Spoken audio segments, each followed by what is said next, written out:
Hello, welcome to Talk Therapy, episode 212, because I just now invented this name for my random YouTube rambles, and now that I invented this as the show name, I don't really want to go back and catalog everything before now, but I tend to use the number 212 to represent new beginnings.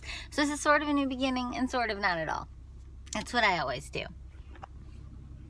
I show you where I am, I show you where I've been, and most importantly, unlike maybe a lot of YouTube channels and maybe more similar to a podcast, I show you where I've been and where I am in my mind.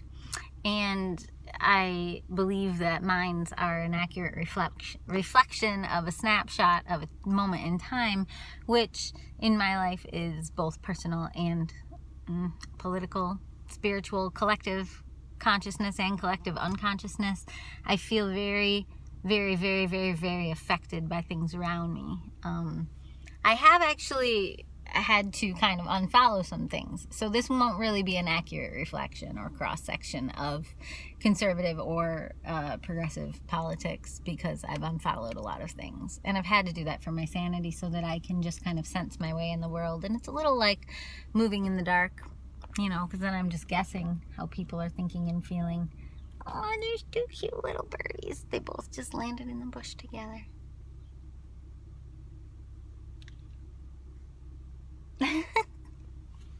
So, and now to not make this any different than my normal YouTube videos. Here we go.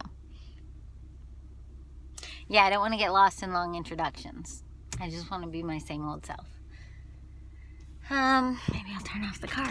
I just went to Loudet Library, which is in Grand Haven, and picked up copies. I asked for like 5 copies to give some to my family. I haven't even looked at these yet. Hey, it's like an unboxing video. But basically, I think I'm on page, is it 14? No, 10? That's 16. Yep, 14. Okay, page 14, Isolation Inspiration. So this meant a great deal to me. Oh wow, I haven't seen it in print yet. That's cool. The flowers kind of come through on my shirt. And there's little flecks of black ink on my chin. That's kind of cute.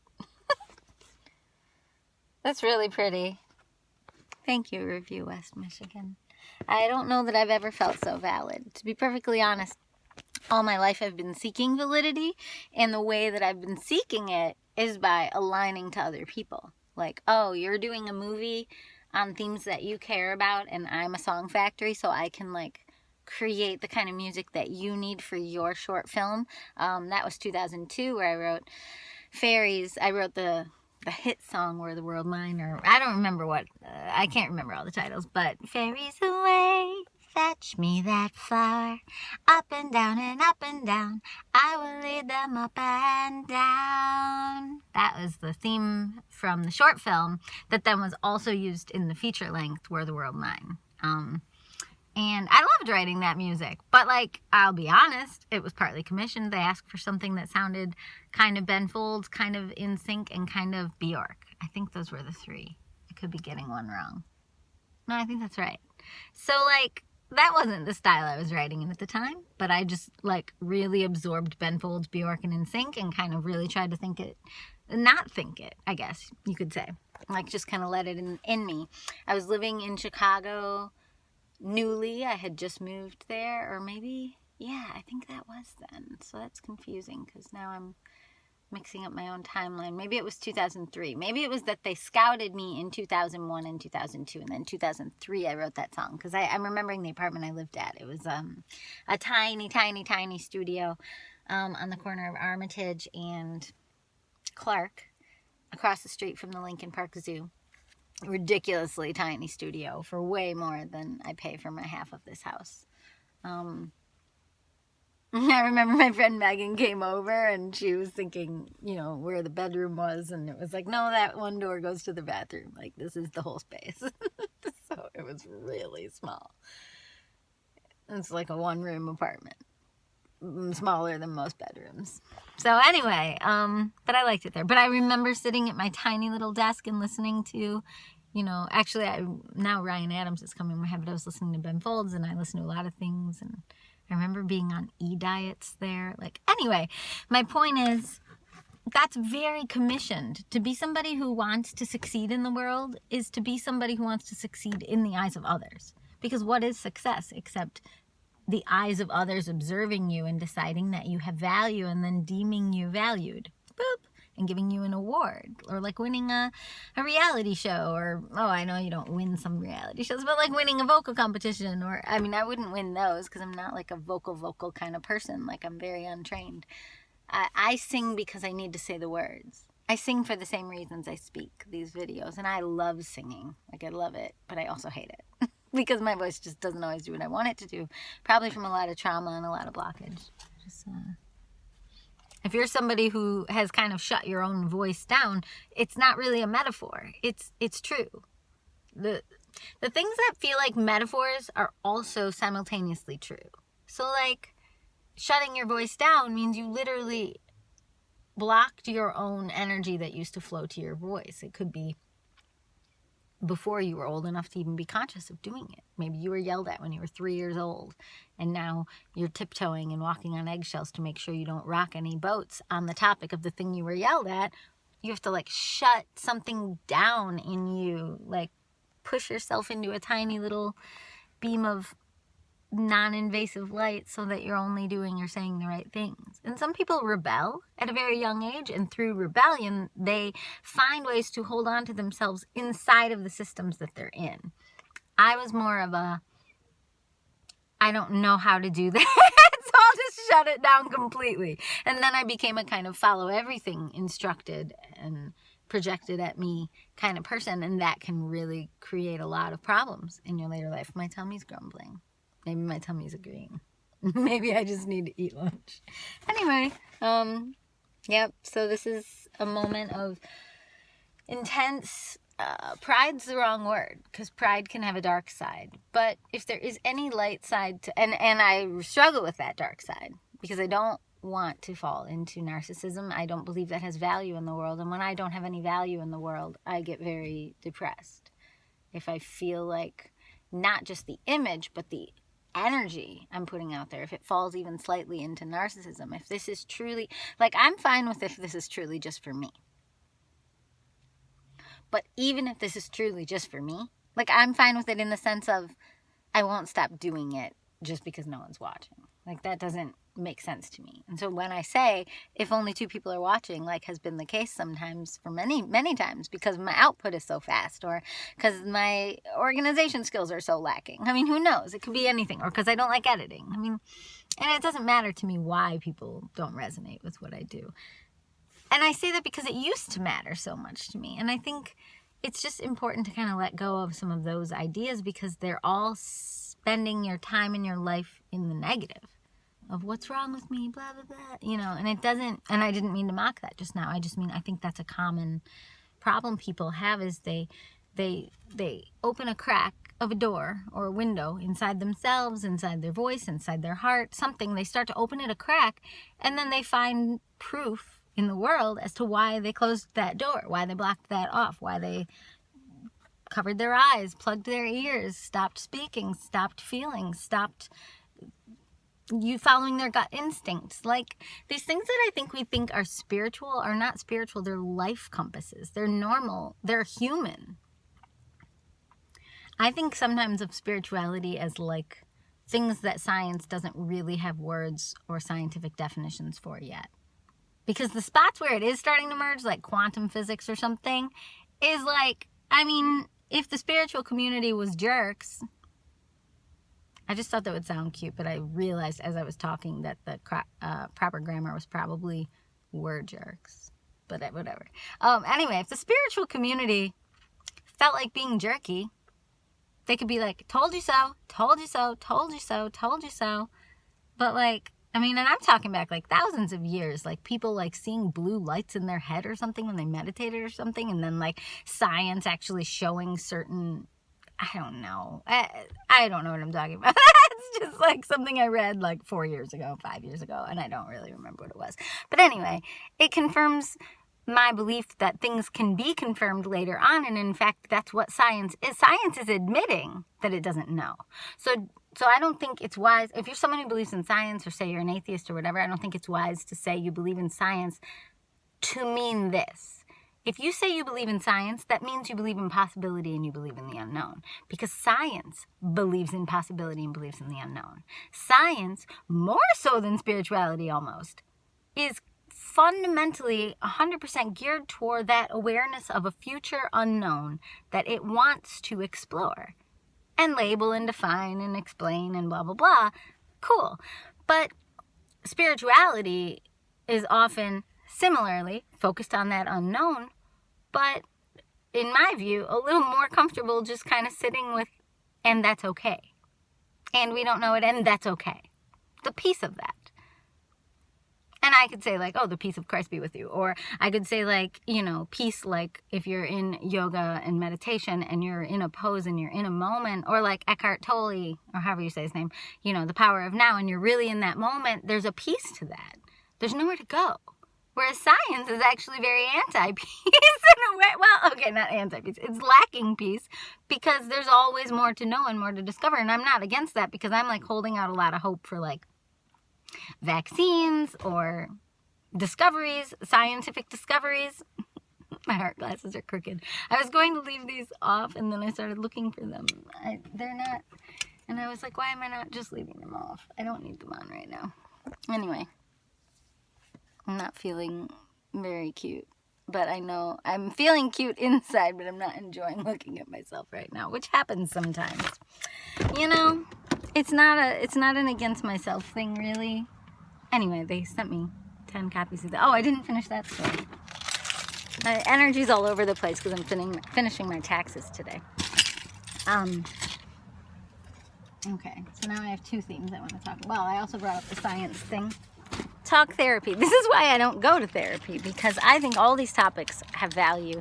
And if a therapist tried to tell me, hey, stick to one topic and finish your point, I'd be like, dude, have you watched my YouTube videos? I will finish all these points, or I'll try to, but I have to move in the way that my brain moves. So, sorry. Okay, so, oh yeah, sometimes I don't like looking at myself. I think it's okay to feel that. I think it's okay to feel both joy, that sometimes I like the way my face looks, I like the way my hair looks, I like the way my eyes look or whatever, and other times I don't like it as much, and that's not self-hate. That's just, I don't know, being a person, observing reality, I guess.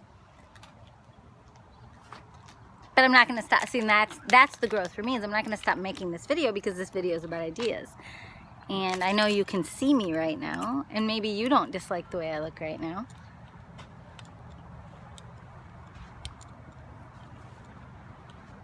But, you know, I've struggled with weight. I used to have an eating disorder.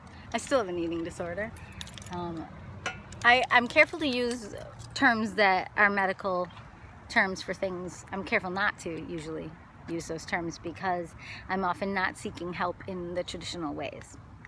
And so I don't want to become an advocate for something that I don't follow certain directions on. Like, it's something I manage in my own ways, and I am doing okay with that. So I just kind of live in that. I don't know. Okay, so back to the story. I'm going to leave the science and spirituality one for now because I've talked about that before, and maybe I'll do a whole episode on that. No, I won't. I don't know how to do themes. If you want to see me try to do themes, you can watch my How to Become Your Authentic Self series. It's hilarious. I don't stay on topic. Okay, but back to those, okay. Even by giving this a title, I already feel more internal pressure than I want to. These are just the same thing, Jess. I think that's it. I think by giving them a title, I feel like it's more for you than for me. Like, I wouldn't give them a title or try to organize it because my memory and my brain will probably organize it fine without giving it numbers and names and topics and episodes. Like, if anything, my brain organizes things better when you don't just go And now it's episode 213, and now it's episode 214, 215, 216, like my brain just starts to kind of zone out on that. I'm like, okay, cool, you're doing the same thing. Like, okay, cool, you have 400 episodes and you've been around for 30 years, like The Simpsons or something. Like because the defining characteristics for me, maybe it's sort of like titling your songs. Like, I remember all my song titles once they're in an album, but that's hundreds, if not thousands, of songs. So maybe my brain is literally wired differently, wherein things being different and having weird long names, including album titles, that's what actually helps me remember them. But if all my albums were labeled just by, like, this is album 1, album 2, and if I don't know, I wouldn't be able to remember. So maybe that's why I'm resistant to organizing my YouTube channel any more clearly. And that's another topic. So that's why I'm getting a little lost right now, because I created a construct to try to make this for you rather than my own usual joy of how I check in. So maybe if I want to give things labels, I need to just put that in the heading, or maybe put that on the image, but not have it affect the way that I do these, and that I should just do these the way I always do, which is following a flow, which has nothing to do with me organizing it. It's similar to how I write songs. It's just a creativity tool. So I was about to ramble on that more, and then I was like, I want to go inside and get my taxes done. The last thing I'll say, oh yeah, so review West Michigan. So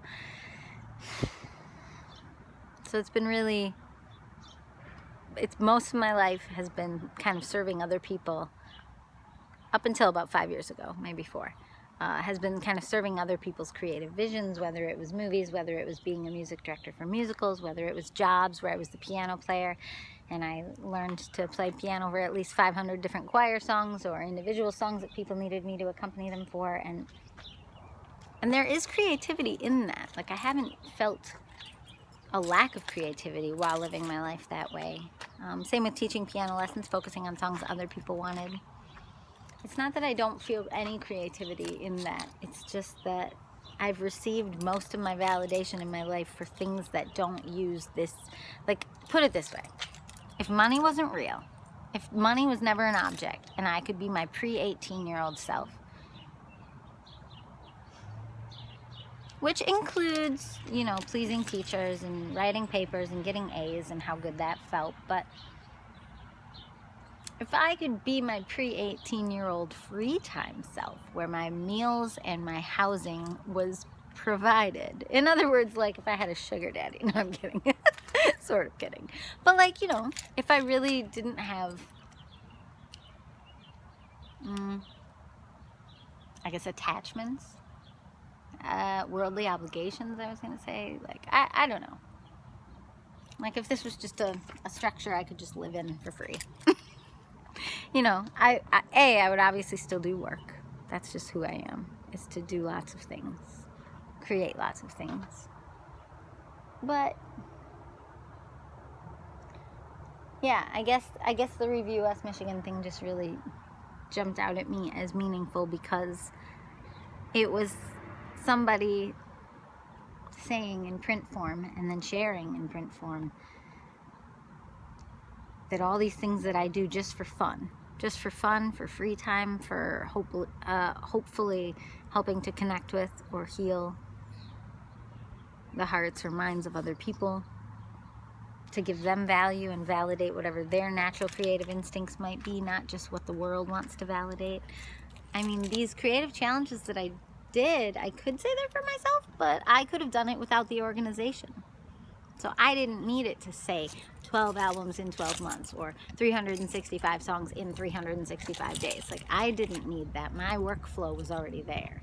I was already writing and organizing and creating albums, but I was just leaving them in the half dream state or in my private folder on my computer.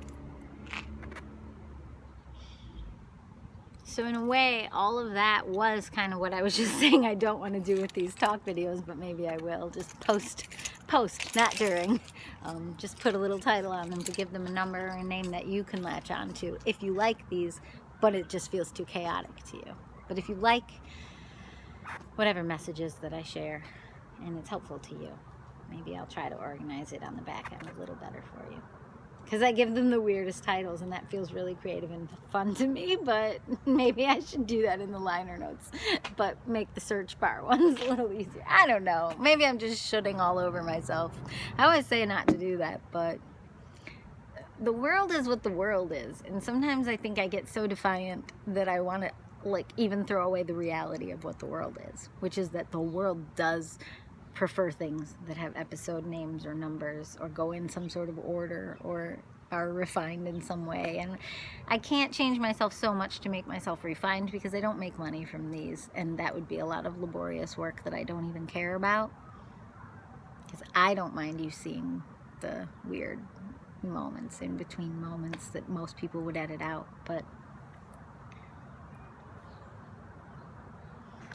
I guess what I'm saying is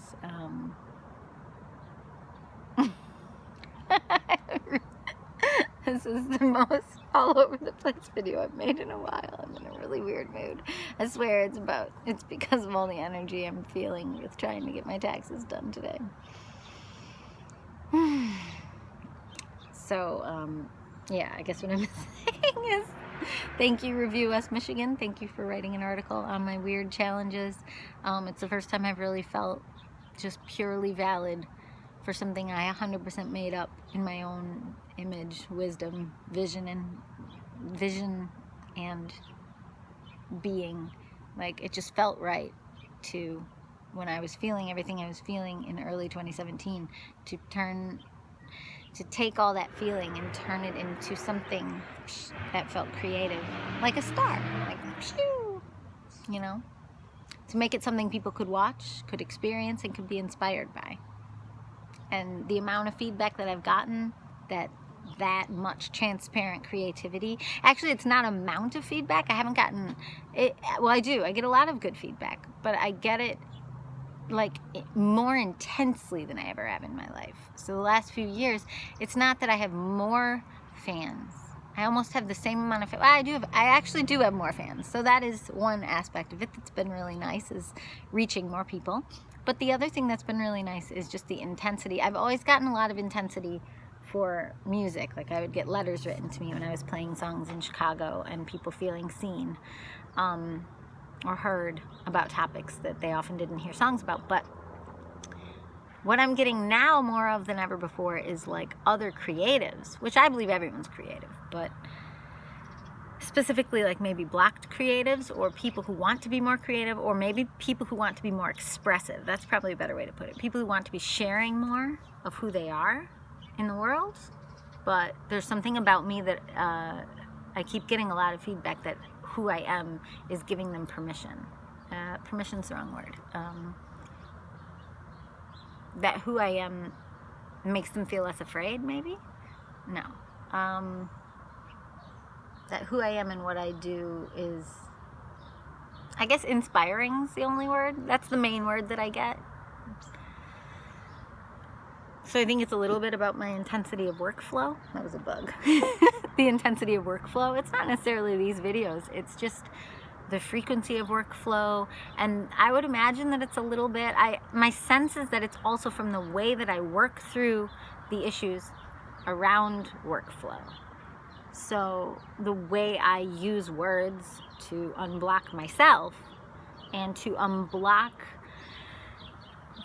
moments that keep happening in history that are very difficult, that keep almost blocking me and shutting me down, and then openly on Instagram, Facebook, YouTube, Bandcamp liner notes, openly showing how I work through those almost blocks and don't let them block me. It's a practice. Like, I believe in, and that's the next fake TED Talk I'm gonna make, is creative flow as spiritual practice. Because I don't know if I believe in like dark and light are at war, but I do think that even things that don't mean to block us, like I might be accidentally blocking somebody unintentionally. Like, if you live a totally different approach to life than this, then my words might block you. Like, you might start doubting yourself and shutting yourself down. So that would be wrong. Like, if you believe 100% opposite of me, or it maybe wouldn't be wrong, because maybe blocking yourself is not even blocking yourself to you. Maybe you don't resonate with any of these themes, but some reason you've watched this video this far, and blocking yourself might for you be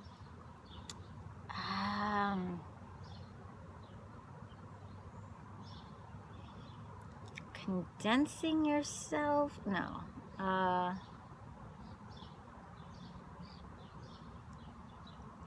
I don't know how to explain it. I just know a lot of people who this feels true about. And I don't want to talk about their stories because I try really hard not to do that, so that this is a positive in my friends and family's lives.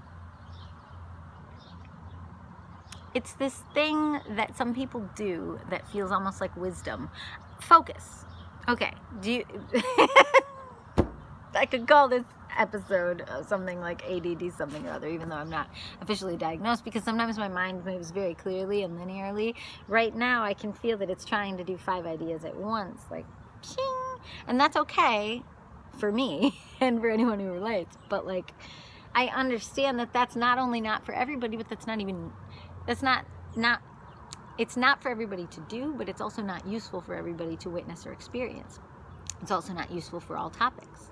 So some people, when I say blocked, like when I unblock myself, I often normally flow very,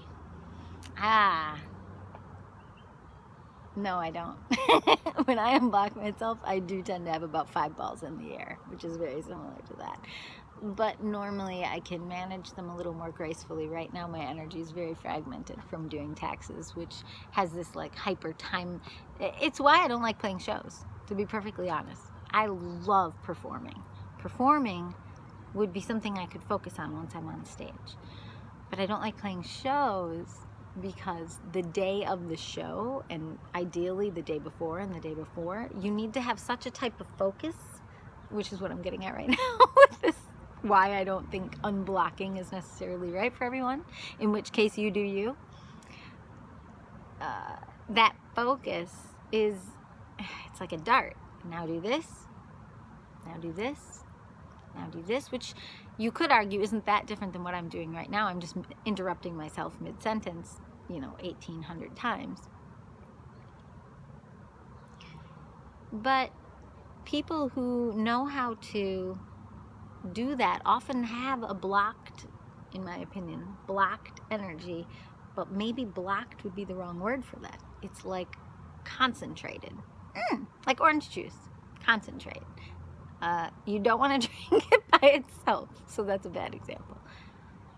Well, let's just go with it. So concentrated. So, and then in that way, they can oftentimes, run a small or major corporation. I was going to say small business or major corporation, because they can always be in that concentrated moment where you're bringing together all the elements and you're blocking anything that's not related to that in that moment, that's the thing you're focused on. And I know people who are great at this. So, yay you. My messages about creative unblocking are more for people who feel, it's such a vague and washy thing to say, but it's for people who feel a lot inside of them. Who, whatever all that feeling is, they can't just linearly, yeah, that's a word. Maybe it's not, but I like making up words. They can't linearly just let it all out. They need to feel free to let it just kind of come out. And as it comes out, then through the process of letting it come out all those different ways, they kind of then can choose a path to focus on. And that's what I think I can do when my energy is calmer. And then I don't worry in my videos if I've picked up every thought thread, like I don't normally care. Because I've learned that when you're following those different points, sometimes I could connect the dots, they come back to another one and they kind of write themselves normally, whereas I'm being really deliberate. which I really think is because I gave a title to this and because I invoked the name of the publication that I wanted to thank, which now makes me think they might be watching me, which makes me more self-conscious, which is equivalent to performing, which is why a lot of times when I'm on stage, I say I like performing, but what I mean is I like being in the song with you watching. I don't necessarily like how I awkward talk in between songs. Like, that can be really stressful for me. Like, because sometimes the awkward talking is received as really cute, and sometimes I can pick up that it's stressing people out, and then I feel like I'm not giving people a positive performing experience. And if I had more of a planning soul, I'd take my friend Jess's idea to record spoken word things for between the songs. I considered it briefly, but then it made me feel not free enough. And I like feeling free, which is partly why performing can be so stressful for me. But I think as long as the places I perform are places where people love me or understand me or aren't expecting a specific thing, like in a paid for way, like I'm at a brewery right now and I'm trying to enjoy my dinner, and what is this woman talking about? That can be a little stressful for me. To feel like I'm letting people down by existing, that's not a good fit for me. So me not performing has actually been really great. That was one of the points in the article too, because they asked some leading questions about that, like assuming that we miss our fans or miss performing and playing shows, and my answer was kind of strange because I am preferring a lot more introversion, a lot more time to write, a lot more ways to focus, like on stuff like this. Yeah. This is my driveway. That's my minivan. It's our touring van. Oh, but right now it's my kayak summer fun van, because I have like a 6.5 foot kid size kayak. That's our, like, when I tour solo, I take Brian's car, and that's just like a tiny Prius, and then I feel really good about gas.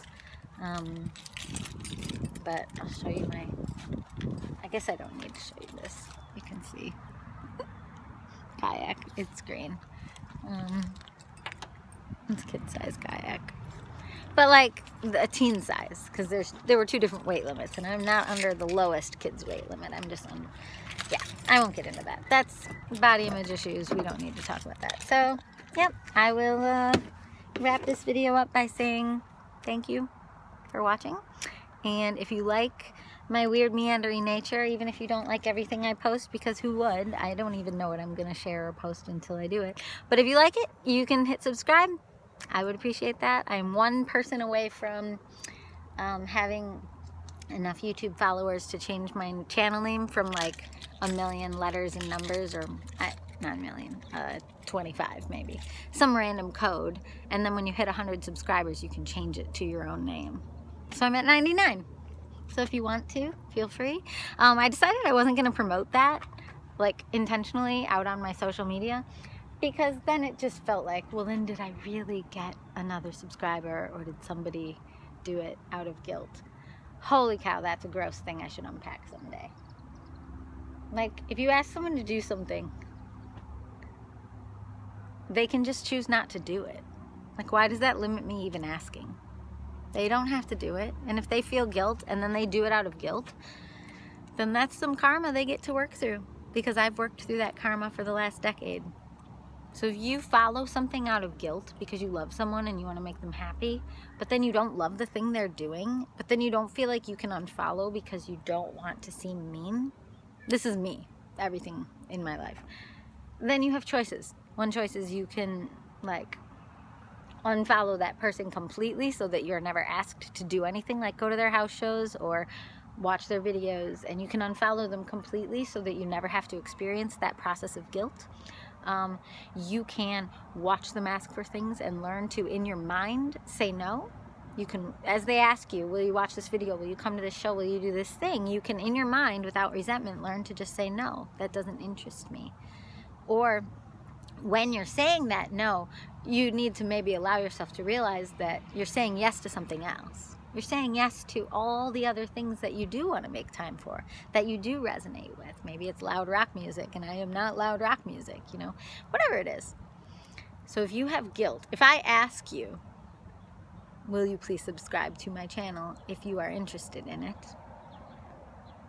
And then if even people who are not interested in it subscribe, then I need to grow enough to know that that's their karma, that's their emotions, that's their journey to work through.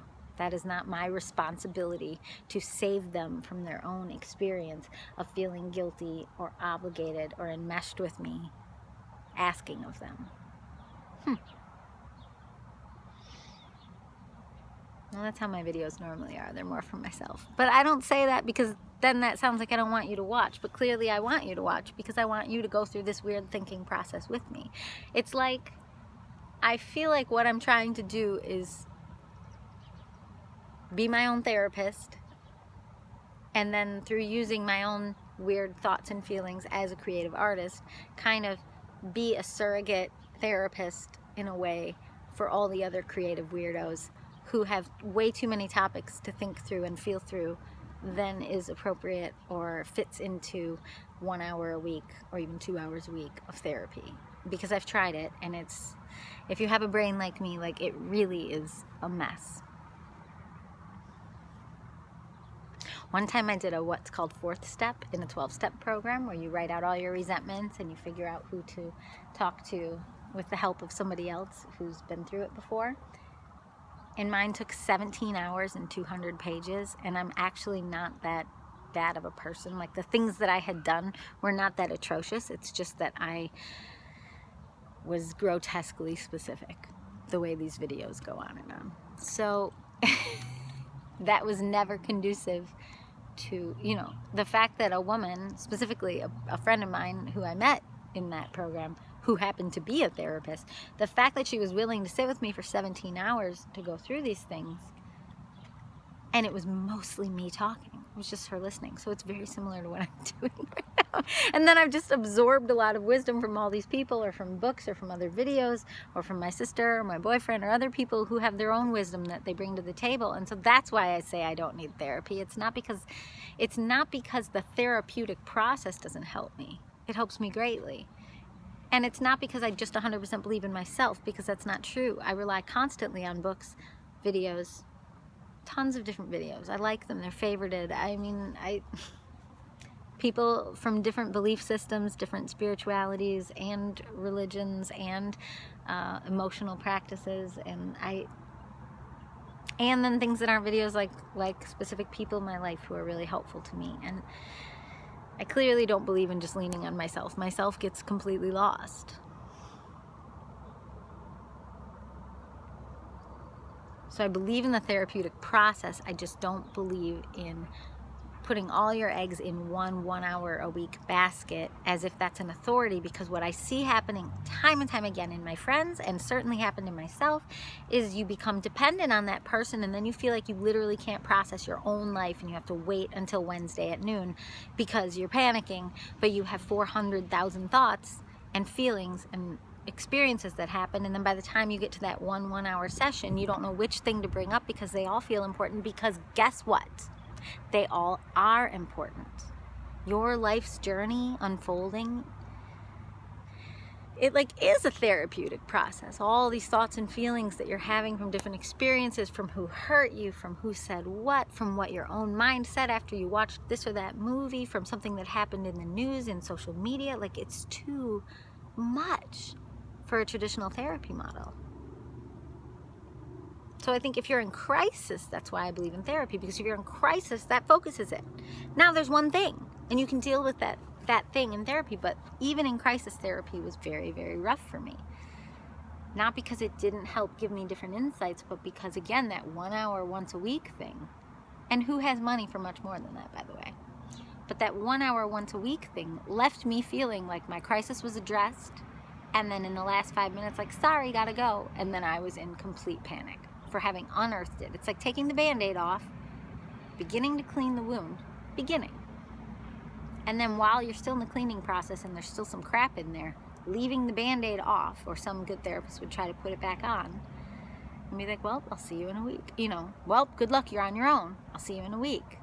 That was so devastatingly painful. It was so much more painful to live that way than to live as a kid who had just blocked everything in that didn't make sense in normal society. So therapy can cause severe trauma, in my opinion. not just re-aggravate old trauma. It can cause severe trauma because the process of taking your defense mechanisms off, kind of starting to clean them and then leaving them uncovered or just barely covering them up, like the way people use that as an expression, as a metaphor. Oh, they just slapped a Band-Aid on it, but the wound was still there. Yeah, that's what therapy felt like to me every single flipping week. It is not a good model for someone with as many thoughts and words. And yeah, I know people relate to this. It's the creative condition. Like, I could have just gone on meds, and I did that one time briefly, but then I couldn't write songs. And it didn't totally fix it, because then on meds I started making new choices that didn't align with my spiritual or emotional or actual being. So then now I was on meds, feeling more numbed out, not able to write songs, and because of that it changed my whole life and it changed who I was. So I started making new choices in my life based on the meds, not based on myself. And so I believe in meds, again, for crisis or for genuine mental illness. But a lot of people, I think it's possible that as a society, as a whole, we might be either A, over-medicated, or B, our toolkits just aren't correct. Our toolkits are too limiting. And then when the toolkits don't work, like the 1 hour a week therapy, is when you might say, well then quick, just put them on meds. Even though we might know through talking to that person, well, that's just clearly PTSD and trauma, and they just need to talk through it. It's not actual clinical mental illness.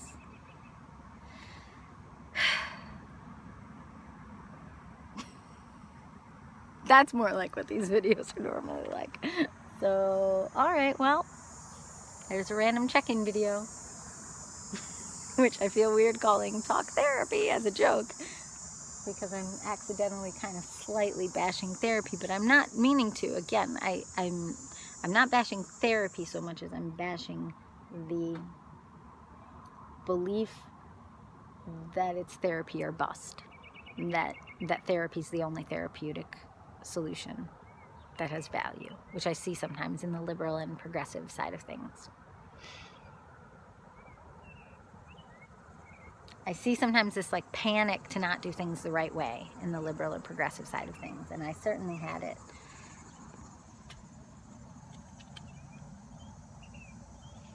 But you can make up systems, and you can just explore. You can follow your flow and find whatever helps you, helps you. Whatever helps you, helps you. You're your own compass. If your compass feels broken, yes, get help. But if your compass feels right, like my compass was saying, like, about therapy. It just took me years after it to start to really reflect on that. Same thing happened with my grad school, but that's a whole other story for another day. Bye!